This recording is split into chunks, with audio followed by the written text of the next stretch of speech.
할렐루야. 오늘 3부 주일 예배에 오신 여러분들을 주님의 이름으로 환영하고 축복합니다. 네덜란드의 철학자 엘커 비스가 쓴 삶을 바꾸는 질문의 기술이라는 책이 있습니다. 이 네덜란드라고 하는 조그마한 나라에서 출간된 이후 88주 동안 베스트셀러로서 수십만 부가 팔리는 놀라운 기록을 세웠던 책입니다. 이 책의 핵심 내용은 사람들과 대화를 할 때 소크라테스식 질문을 하라는 것입니다. 다시 말하면 상대방이 스스로 생각하고 깨닫도록 유도하는 질문 기법인데요. 자신의 자동적 사고나 믿음에 대한 증거를 찾고 모순을 발견하여 대안적 관점을 탐색함으로써 더 합리적이고 현실적인 결론에 도달하도록 돕는 질문을 하라는 것입니다. 자, 이것은 주로 상담 심리학에서 인지 치료 등에 많이 사용되는 기법이기도 하는데요. 그것의 증거가 또 있는가요? 다른 해석은 없을까요? 그것이 도움이 된다면 그것을 선택하면 되지 않을까요? 또한 상대가 화가 많이 나 있을 때 왜 그렇게 그 순간 화가 났을까요? 그 사람이 그런 말을 하는 순간 마음에 동요가 일어났나 보죠. 이렇게 질문을 할 때 상대방이 화가 난 정점의 순간을 찾고 문제의 핵심을 찌를 수 있다는 것이죠. 그래야 나도 그렇고 상대방도 시각이 넓혀지며 한층 더 깊이 있는 대화를 나눌 수가 있다는 것입니다. 이것이 바로 소크라테스식 질문이라는 것입니다.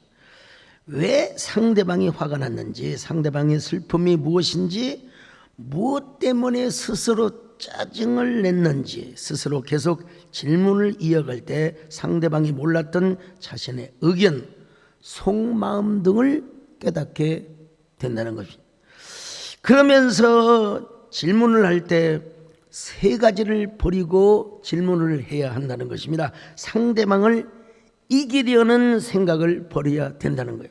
내가 주인공이라는 생각을 절대로 해서는 안 된다는 것입니다. 또한 상대를 설득해서 내 편으로 만들려고 하는 의도도 버려야 된다는 것입니다. 여러분, 상담을 하는 분들은 기본적으로 아는 내용이지만요, 어떤 사람은 또 교회보다 자기 생각이 앞선다고 합니다. 여러분, 자기 생각으로 상대를 설득하려고 한다 이 말입니다. 여러분, 꼭 상담을 하는 사람이 아니더라도요, 우리는 적어도 소통의 기술을 가지고 있어야 됩니다. 상대방의 이야기를 쭉 들어보고 그 말이 옳으면 수용할 수 있어야 합니다. 그런데 끝까지 자기 생각, 자기 변명을 일거나, 저한테도 가끔 그런 분이 있어요, 여러분요. 그것이 통째로 선악과를 선택하는 것이라고 말할 수는 없지만 소통의 기술이 부족하다고 여러분 이야기할 수 있죠. 여러분, 솔로몬을 보세요. 하나님께 구했지 않습니까? 주여, 저에게 듣는 마음을 허락하여 주옵소서. 자, 열왕기상 3장 9절입니다. 시작. 누가 주의 이 많은 백성을 재판할 수 있사오리이까? 듣는 마음을 종에게 주사 주의 백성을 재판하여 선악을 분별하게 하옵소서. 여기서 듣는 마음을 히브리 말로 레브 쇼메야, 이게 바로 들을 수 있는 마음, 또 지혜로운 마음이라는 뜻이 있습니다. 여러분, 성경에 보시면요, 하나님께서 얼마나 많은 질문을 하셨습니까? 아담아, 너는 어디 있느냐? 가인아, 너의 아우 아벨이 어디 있느냐? 아브라함아, 모든 것을 버리고 고향을 떠날 수 있는 하갈아, 넌 무엇을 두려워하느냐? 야곱아, 너의 이름이 무엇이냐? 하나님은 왜 믿음의 사람들에게 질문을 하시는 걸까요? 질문을 하지 않고 명령만 하시면 되는데 질문을 왜 하시는 걸까요?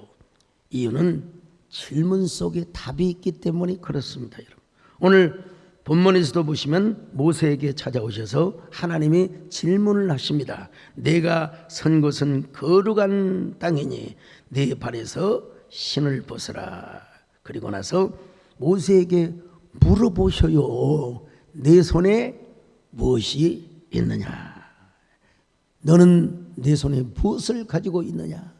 이걸 좀 더 이해하기 위해서는 조금 이전의 말씀을 살펴볼 필요가 있습니다.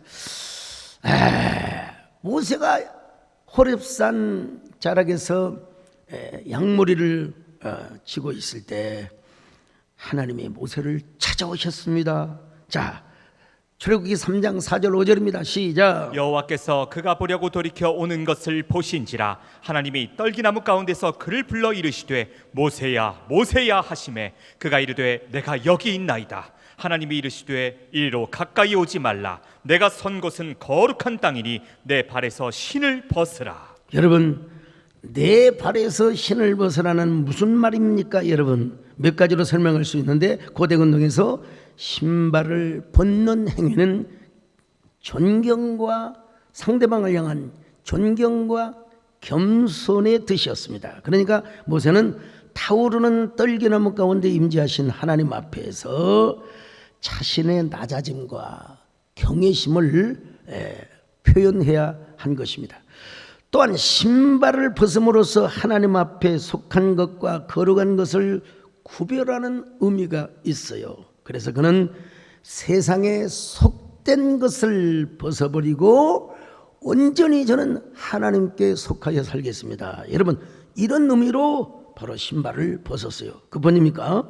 신발을 벗는 이유는 인간의 교만과 자신의 권리를 내려놓은 것을 의미했습니다.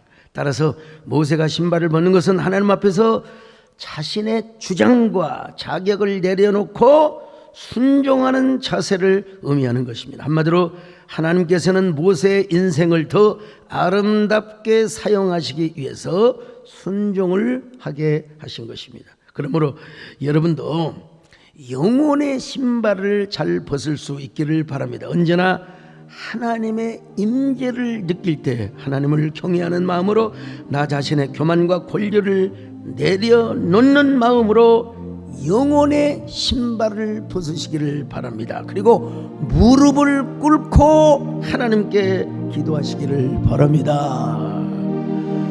주님께 무릎 꿇고 간절히 기도를 드립니다.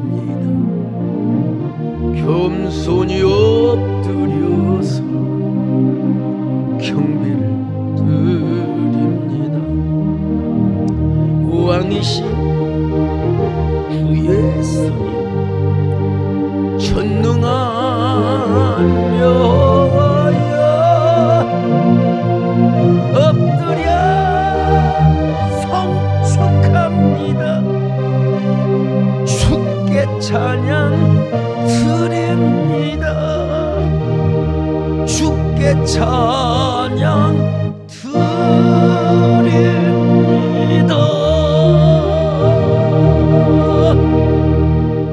근데 여러분, 이때 모세의 나이가 몇 살입니까? 80세입니다. 80세. 애굽에서 살인자가 되어서 미디안으로 도망하여 살아온 지 40년이나 되었어요. 모세는 이때 무엇을 했습니까? 자신의 장인어르신 이드로의 양머리를 치고 있었습니다. 이제는 사명이나 꿈 같은 것도 거의 접은 상태라고도 설명할 수 있습니다. 여러분, 모세가 나이 40이었을 때 정말 얼마나 의협심이 가득했던지 자기 동족을 괴롭히는 이집트 사람을 죽여버렸어요.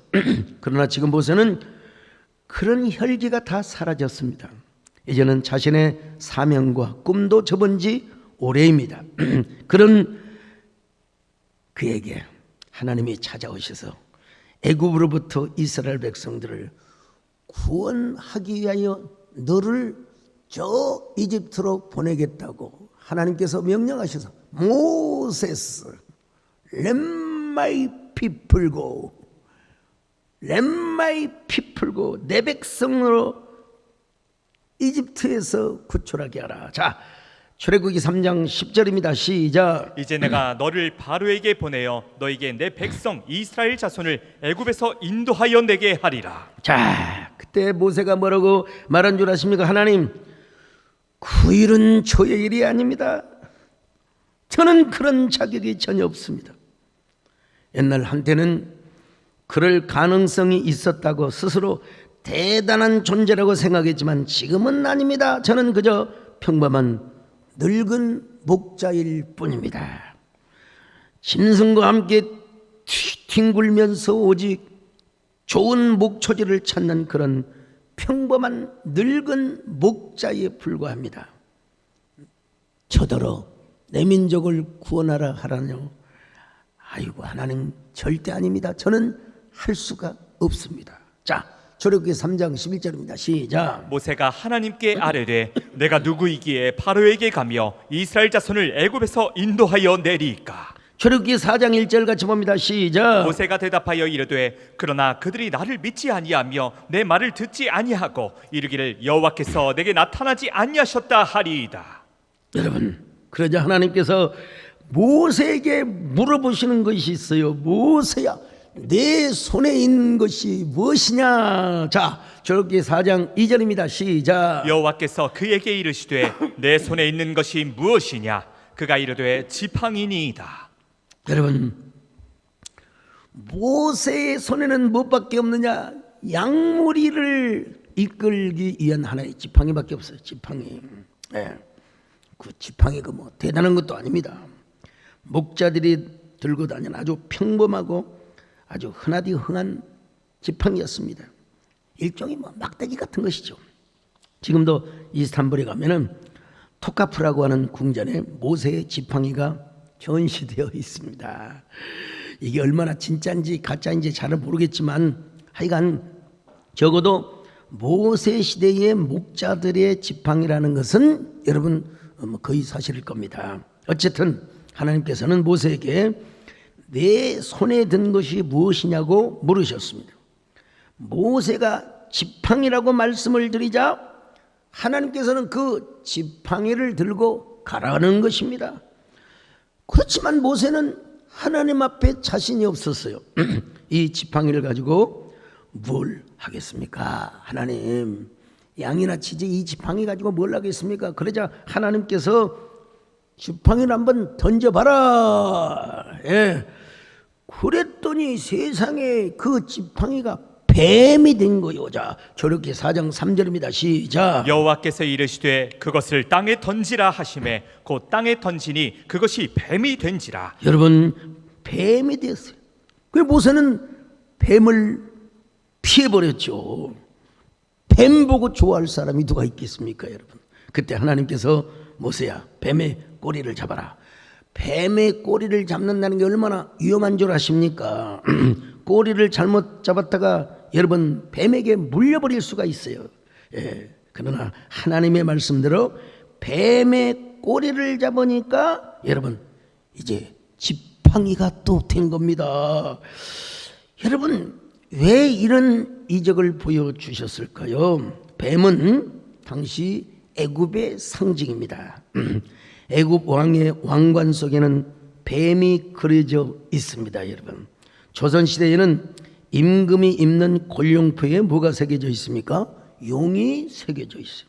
그런 것처럼 당시 이집트에서의 뱀은 애굽 바로 왕권의 상징이었습니다. 피라미드 즉 애굽 왕의 무덤이나 미라를 보면은 왕관에 뱀이 새겨져 있는 것을 여러분 볼 수 있어요. 그런데 하나님께서 말씀하십니다. 너는 이 지팡이를 손에 잡고 이것으로 이적을 행할지니라.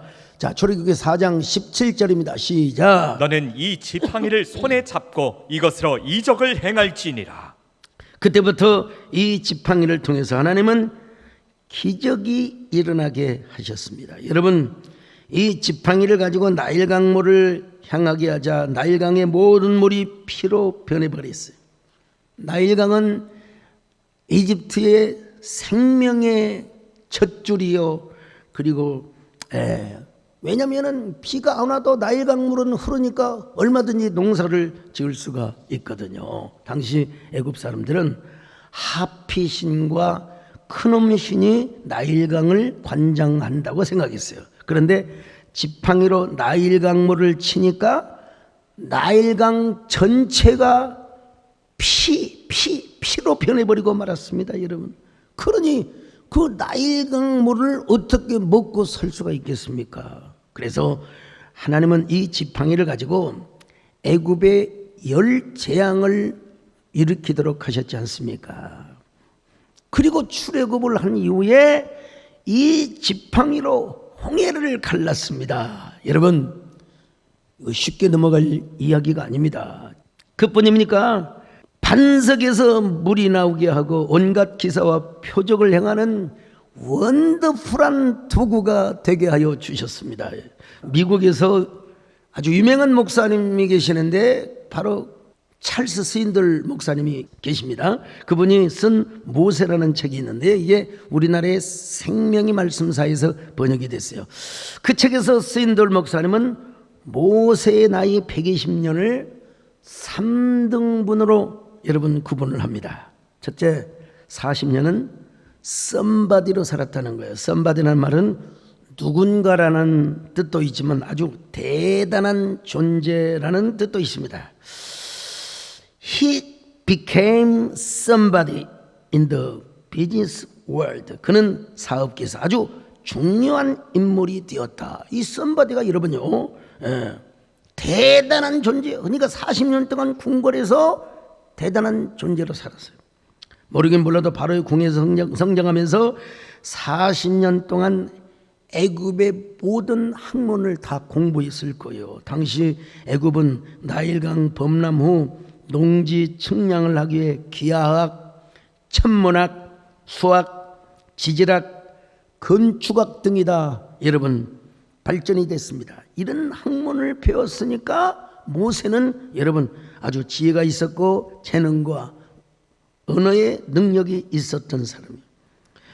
유세베우스에 의하면 모세가 가만히만 있어도 이집트의 왕위에 오를 수 있었다고 여러분 기술하고 있습니다. 자, 그런데 이런 썸바디의 인생을 살았던 모세는 이제 노바디의 삶을 삽니다. 세상에 썸바디로 살아온 사람이 애굽 사람을 죽이고 왕궁을 떠나 도망가는 신세가 되었습니다. 그래서 그는 40년 동안 노바디의 삶을 살았어요. 그는 살인자의 신분으로 미디안 광야로 피신한 후 40년 동안 처가살이를 하며 나는 아무것도 아니야. 나는 완전히 노바디일 뿐이야. 그러나 여러분, 하나님께서는 모세의 인생을 노바디로만 끝내게 하셨을까요? 아닙니다. 모세는 anybody로 살았습니다. 하나님께서 모세를 떨기나무에서 부른 다음 40년을 이스라엘 민족을 이끄는 영도자가 되게 한 것입니다. 그의 존재와 리더십은 애굽의 바로 왕도 인정할 정도였으니까요. 그리고 40년 동안 모든 이스라엘 백성들이 모세를 anybody로 인정을 하였습니다. 누구나 인정하는 사람, 누구나 그의 리더십을 인정하는 사람. 여러분도 언제나 모세와 같이 anybody의 삶을 사시기를 주의 이름으로 축원합니다. 물론 40년 동안 모세를 향해서 봉기를 드는 사람들이 있었습니다. 얼마나 참 가데스 바니아에서 또 고라와 다단과 아비람과 온 등이 반역을 일으켰습니다.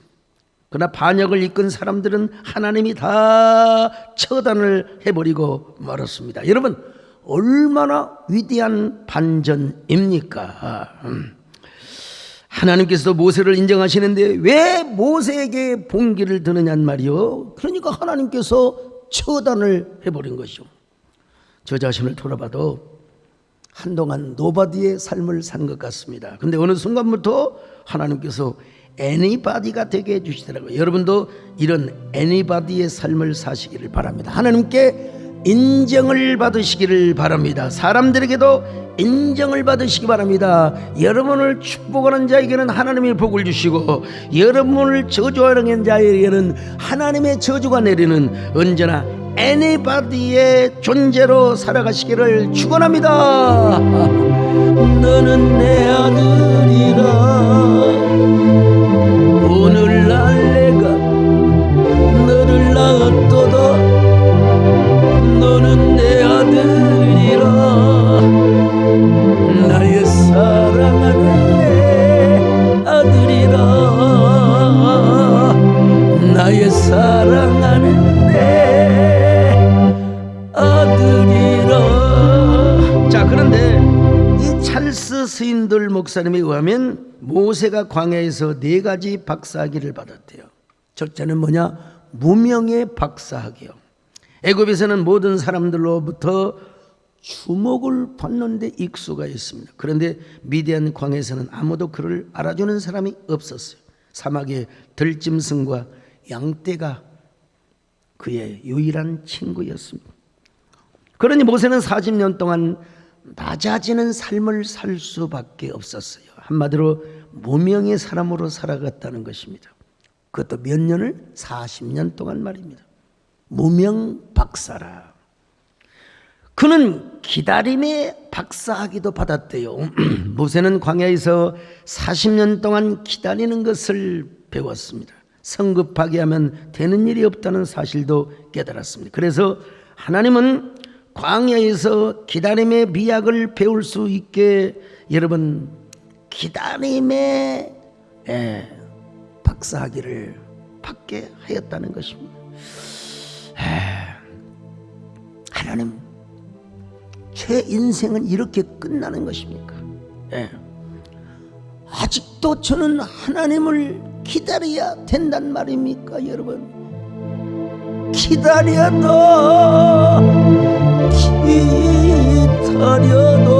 주님은 오시지 않고,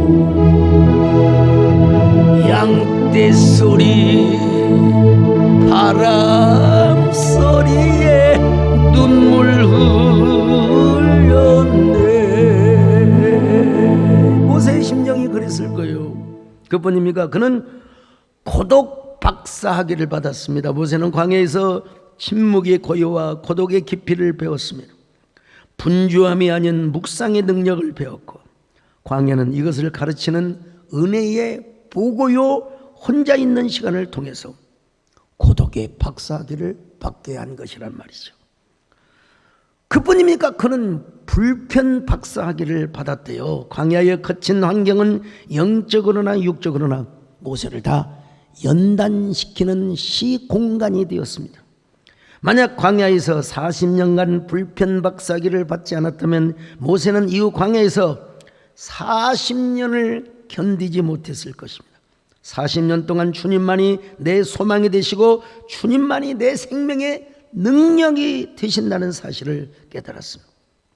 그런데 모세는 이렇게 4가지 훈련을 모두 마치고 하나님의 위대한 종으로 부르심을 받은 것입니다. 하나님께서 인간적으로 표현하면 하나님께서도 인내하셨고 모세도 기다림, 인내를 하였다는 것입니다. 그런데 이 4가지 박사학위를 받고 나서야 마침내 이스라엘의 위대한 지도자로 탄생이 된 것입니다. 저 자신을 돌아봐도 하나님께서 이런 일련의 과정을 거치게 하시더라고요. 무명 시절도 겪게 하시고 또 낮아지는 삶을 살게 하시고 또 기다림의 박사, 고독한 시간을 보내게 하신 우리 하나님. 여러분, 그러나 어느새부턴가 하나님께서 anybody로 축복을 해주시더라고요. 여러분도 아직 무명이라고 생각하십니까? 아직 기다려야 할 상황이라고 생각하십니까? 여전히 고독하십니까? 아직도 불편한 일들이 많습니까? 그러나 그것이 여러분의 삶을 반전시켜 줄 것입니다. 하나님께서 위대한 반전으로 역사에 주실 것입니다. 여러분, 비록 무명이어도 하나님으로 인하여 여러분 애니바디가 된다는 소망과 꿈을 가지고 살아가시기를 바랍니다.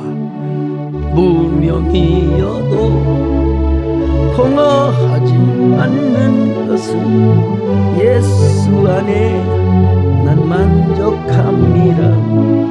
가난하여도 부족하지 않는 것은 예수 안에 오직 나는 부요함이라.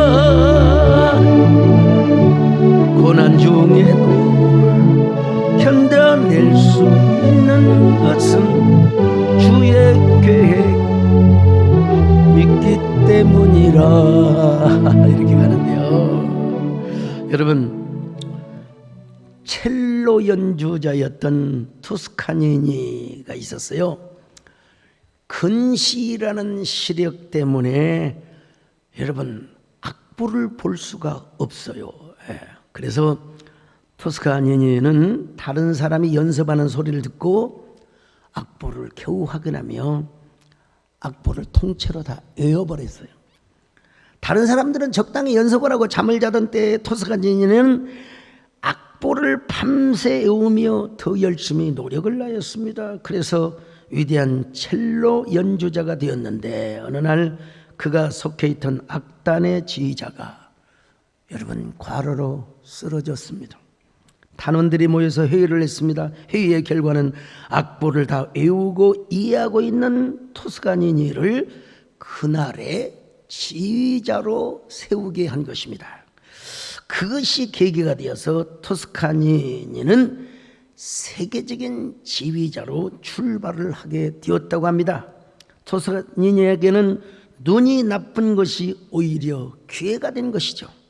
약점이 강점이 된 것입니다. 그래서 사도 바울은 내가 약할 때 하나님께서 강하게 해 주셨다고 고백을 하고 있지 않습니까? 자, 고린도후서 12장 9절로 10절입니다. 시작. 나에게 이르시기를 내 은혜가 내게 족하도다. 이는 내 능력이 약한 데서 온전하여짐이라 하신지라. 그러므로 도리어 크게 기뻐함으로 나의 여러 약한 것들에 대하여 자랑하리니 내가 그리스도를 위하여 약한 것들과 능욕과 궁핍과 박해와 곤고를 기뻐하노니 이는 내가 약한 그때에 강함이라. 여러분, 우리에게도 약점이 아름다울 때가 있지 않습니까? 사도 바울이 약할 때 오히려 강해진 것처럼 하나님께서도 우리가 부족하고 힘들고 어렵고 약한 상태에 하나님이 우리의 손을 붙들어 주시고 여러분 우리에게 힘이 되어 주시고 오히려 우리에게 합력하여 선을 이루어 주신다는 사실을 여러분 아시지 않습니까? 우리가 약해도 하나님을 붙들면 하나님이 우리를 강하게 해주신다는 사실을 믿으시기를 바랍니다. 우리가 약할 때도 순종하면 더 하나님이 강력하게 우리를 쓰시고 사용하신다는 사실을 아셔야 됩니다. 여러분 모두가 약할 때 강함 주시는 그 하나님을 만나시고 경험하시기를 바랍니다. 약할 때 강함 주시네 나의 보배가 되신 주 나의 모든 것 주 안에 있는 보물을 나는 포기할 수 없네 주 나의 모든 것 예수 어린 양 존귀한 이름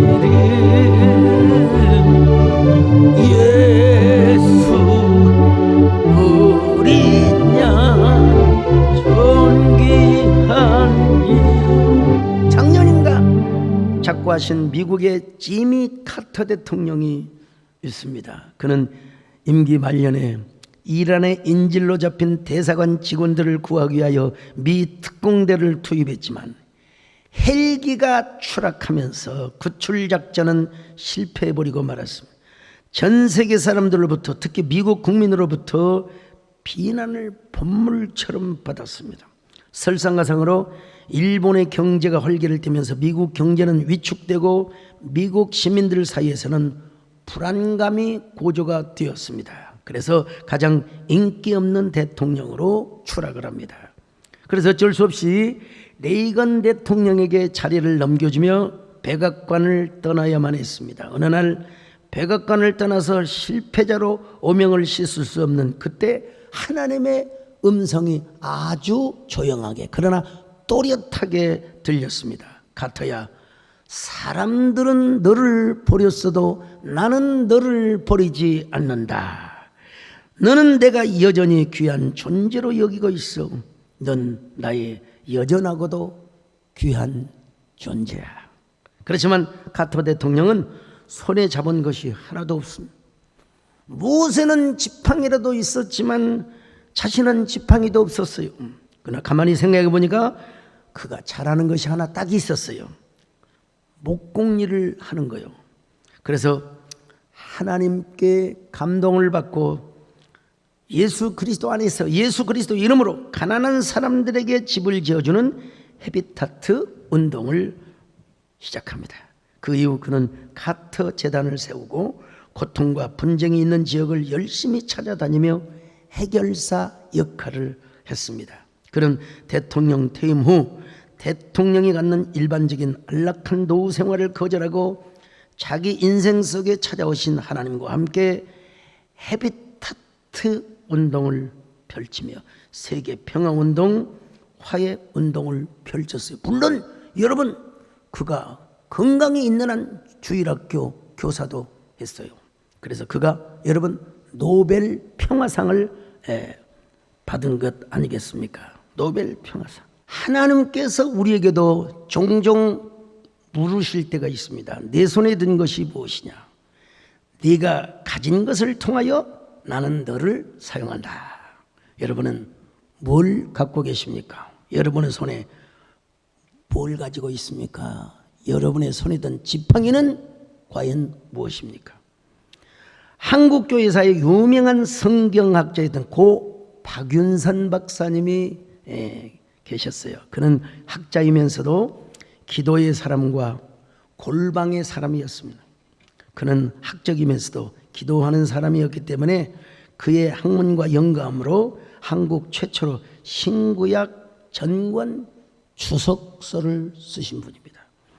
당시로서는 한국교회에서는 물론이고 세계교회사에 몇 안 되는 위대한 업적을 남기신 거죠.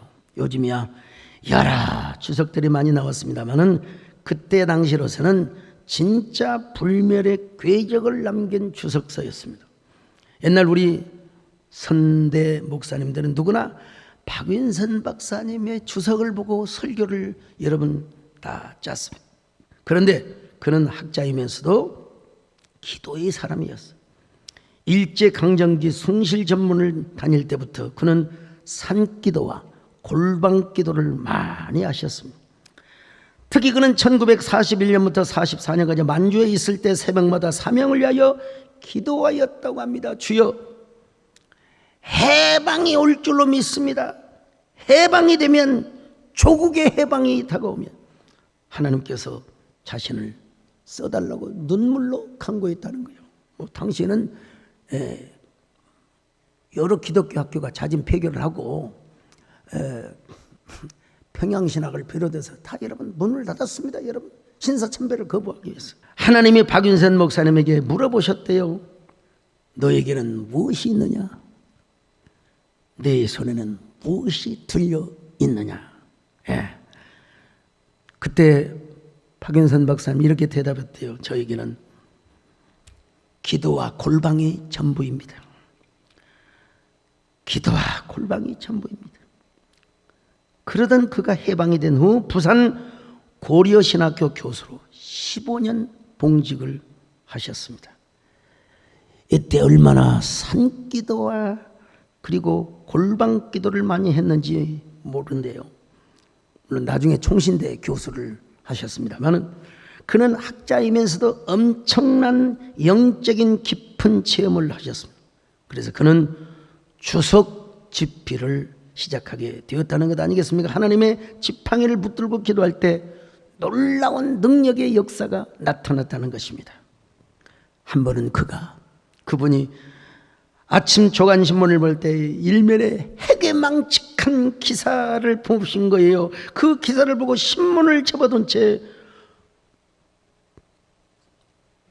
바닥에 무릎을 꿇고 엎드려서 눈물로 기도하였대요. 하나님, 이 모든 것은 저의 죄 때문입니다. 제가 기도가 너무나 부족하고 제가 나라와 민족을 위해서 기도가 부족한 까닭에 이런 일들이 일어난 것입니다. 주여, 이 종의 죄를 용서하여 주옵소서. 이 종의 더 깊은 골방과 기도로 이 종이 더 나아가게 하여 주시옵소서. 저는 박윤선 박사님을 한 번도 뵌 적이 없고 그분에게 가르침을 받은 적도 없습니다. 그렇지만 이런 일련의 스토리를 통해서 저는 여전히 그분을 존경하고 또 추앙하고 있습니다. 하나님은 오늘 우리에게도 물으십니다. 네가 가진 것이 무엇이냐? 네 손에 있는 것이 무엇이냐? 우리는 여러분 뭐라고 대답해야 되겠습니까? 하나님, 제가 가지고 있는 것은 눈물뿐입니다. 무릎뿐입니다. 골방뿐입니다. 주님, 기도뿐입니다. 불붙는 소명감뿐입니다. 여러분, 이렇게 우리가 대답할 때 하나님은 여러분의 건강을 쓰십니다. 여러분의 물질을 쓰십니다. 여러분, 우리의 헌신을 사용하게 될 것입니다. 여러분의 지식을 하나님께서 사용하여 줄 것입니다. 그런 저와 여러분 되시기를 바랍니다. 아멘. 주님, 내가 여기 있사오니 나를 보내소서. 나의 마음 나의 몸 주께 드리오니 주 받으옵소서. 주님, 내가 여기 있사오니 나를 써주소서. 가진 것 모두 다 주께 드리오니 주 받으. 일본의 다라 요네코라고 하는 여자분이 계셔요. 이분이 산다는 것은 황홀하다라는 책을 썼는데요. 그는 어린 시절에 어머니를 잃은 슬픔으로 우울증이 심해서 기차에 뛰어들어 자살을 하려다가 두 다리가 잘리고 한 팔이 잘려나가 한 팔만 남는 특수 장애인이 되었습니다. 목숨은 건졌지만 한 손마저도 손가락이 세 개밖에 없는 특수 장애인이 된 거예요. 그런데 그녀를 찾아온 한 남자가 있었습니다. 그는 다하라 아키로시라고 하는 신학생이었습니다. 자신은 앞으로 목사가 될 것이라며 다하라 요네코에게 나와 결혼하여 목사, 사모가 되어줄 것을 요청합니다. 참 천사와 같은 분이죠. 제 신학교 동기인 박모 목사님도 휠체어를 타는 장애인 여자와 사랑을 나눴어요. 그리고 결혼했습니다. 그래서 신학교 졸업식을 하는데 사모님이 한복을 입으시고 휠체어를 타고 오셨어요. 난 그 목사님이 참 위대하게 보이더라고요. 자, 그런데 다하라 요네코는 가족들을 위해 저녁 준비를 하다가 좌절을 합니다. 감자를 까려고 도마 위에 감자를 넣고 껍질을 벗기려고 하는데 칼을 들이매면은 이리 굴러가고 저리 굴러가고 도저히 감자 껍데기를 깎을 수가 없어. 그래서 이렇게 기도했대요. 하나님, 저 같은 불구자에게도 분이 넘치는 남편과 자녀를 주셔서 감사합니다. 그러나 저는 감자 껍질 하나도 벗길 수 없는 불쌍한 사람이 되었습니다. 제발 감자 껍질을 벗길 수 있는 은혜를 주시옵소서. 예, 도와주십시오. 근데 하나님께서 이런 감동을 주시더래요. 감자의 껍질을 먼저 벗기려 하지 말고 감자를 칼로 반으로 잘라서 엎어놓은 뒤에 감자의 껍질을 벗기면 된다. 그때 진짜 감자 껍데기가 다 벗겨지더라는 거예요.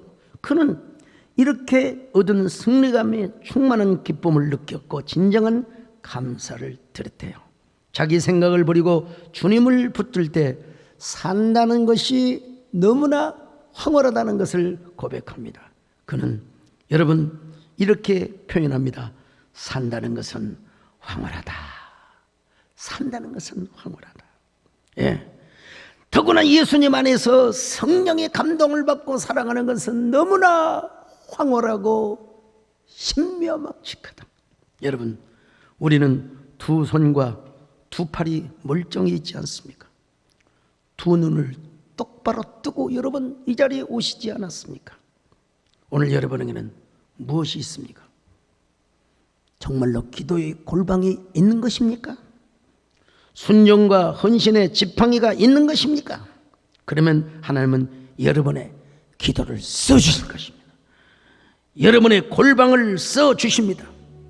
여러분의 지식과 여러분의 물질과 헌신을 하나님이 써주십니다.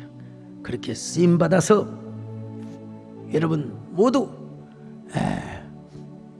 모세처럼 쓰임받고 그야말로 애니바디의 삶을 살아가는 저와 여러분 되시기를 주의 이름으로 축원합니다. 주님, 내가 여기 있사오니 나를 보내소서. 나의 마음 주께 드리오니 주 아옵소서. 하나님,